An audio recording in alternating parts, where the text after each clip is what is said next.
Good morning. Welcome back. We are on lesson 82 today. It's actually really cool stuff. I'm super excited. So grab a pencil, grab a notebook. Let's go. Volume. We are on volume, lesson 82. So before we get started, let's kind of talk about this definition. So the definition of volume is the amount of space an object takes. So for example, I have this book. And this book takes up space. And the amount of space that this book takes up is volume. Imagine it also like if I emptied this book out, took all the pages out, it was hollow, I just kind of carved it all out. I could fill this with water or beads or sand. And that water and sand and beads would fill up the volume, the space. Now, if I drew a picture like this, does that object take up any space? You might be thinking, well, yeah, it takes up space on the board, but is it coming off the board? Is it taking up any space in this room?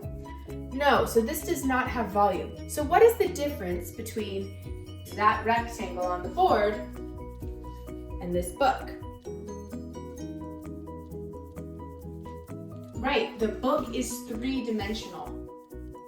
So if a shape is to have volume, it has to have three dimensions: length, width, and height. If it's two-dimensional, it has a length and a width. And two-dimensional shapes, when we're finding this space inside, that is called area. Three-dimensional shapes with a length, a width, and a height, when we find that inside space, we call it volume. Okay, I'm no Mr. Williard, so I did my best with my three-dimensional object, but here we have a rectangular prism. The dimensions are as follows.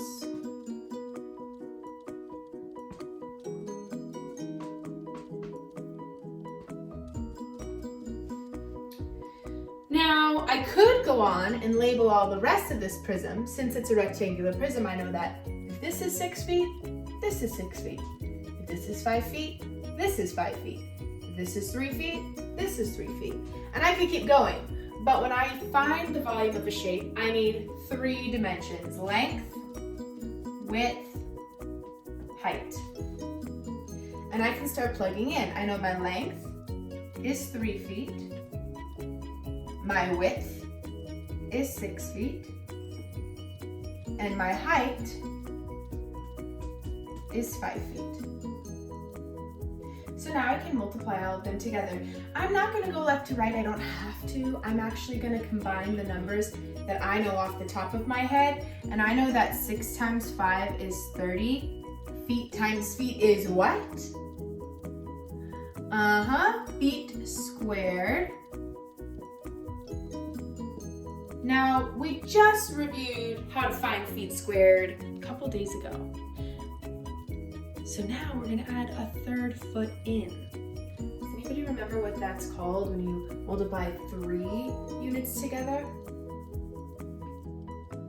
Feet cubed with a small little 3. And 3 times 3 is 9. Attach that 0, 90 feet cubed.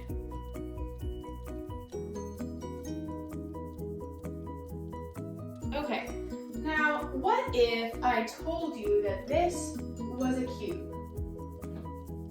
What do we know about a cube? Right, we know all the sides would be the same. So if this is 10 feet, then this is 10 feet, and this is 10 feet, and this is 10 feet, and this is 10 feet. And I could go all the way around, and every side of this cube is 10 feet.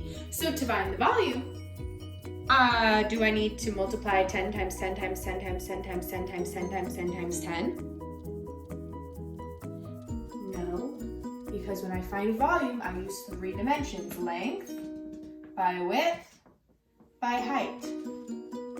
I know my length is 10 feet, my width is 10 feet, and my height is 10 feet. 10 times 10 times 10, 30? No, Miss Maurizio. When you multiply by base 10, count those zeros and throw them on. 1, 2, 3 zeros, 1, 2, 3 zeros. Now what happens when I multiply feet times feet times feet? Heard it somewhere.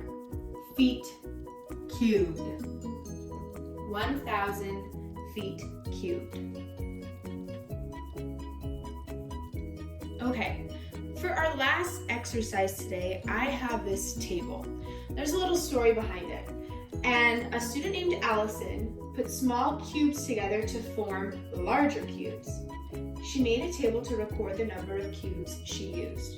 So my top row is the length of each edge. So that means she took 2 cubes so that it was 2 cubes long, 2 cubes tall, and she did that all the way around. So it's 2, 2, and 2. Not the best picture, but that's okay. 2, 2, and 2. So when she found the volume of this cube, she did 2 times 2 times 2. And 2 times 2 times 2 is not 6. 2 times 2 is 4. Times 2 is 8.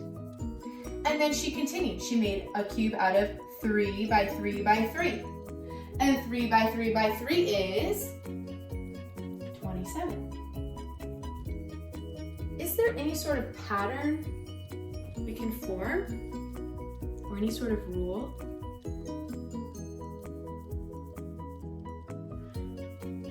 What do we know about squares, cubes, and powers? For example, if I had x squared, that would mean I'm doing x times x, right? And x cubed would be x times x times x. Do any of these kind of look familiar? This right here is the pattern. Whatever the length is on a cube, we can cube it.